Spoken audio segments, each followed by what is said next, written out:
Oh boy, let's talk about lead exposure. All right. What about health effects of shooting so many rounds over such a long period of time? Do you get regular blood testing for lead levels? Do you take any precautions against exposure to solvents or powder residue? Have you thought about potential consequences of occupational exposure to heavy metals and other chemicals, or is this not really a concern to you? So I wouldn't say I get regular testing. I've had my lead levels checked in my blood a few times now, and maybe even surprisingly, they're not even elevated. Like my lead levels aren't nuts. I think they're on the low end of what's normal. Now that's not super surprising to me. Uh, Most of the shooting that I do is outdoors. Most of it's factory ammo. I'm typically not even picking up brass.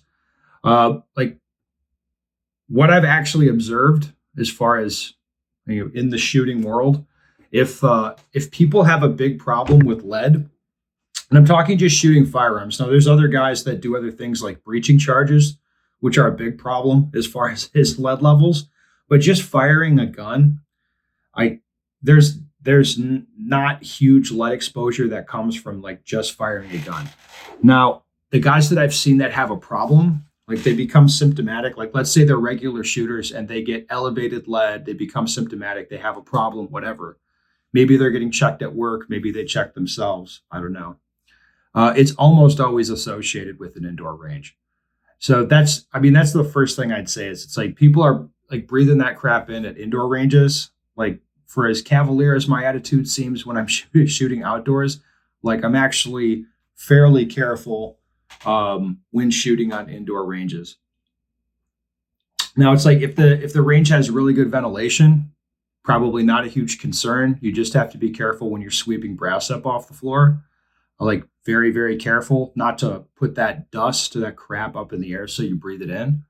There's other indoor ranges I've shot in that have poor ventilation. Like I'm thinking of these caves I shot in Finland one time, where it's like an indoor range in a used to be a World War II bomb shelter in a cave, and now it's a shooting range. That type of a thing. The ventilation in there was not good, so it was like I was wearing a mask the whole time. So I've worn not a like not an air tank, but just like a mask with a filter on it.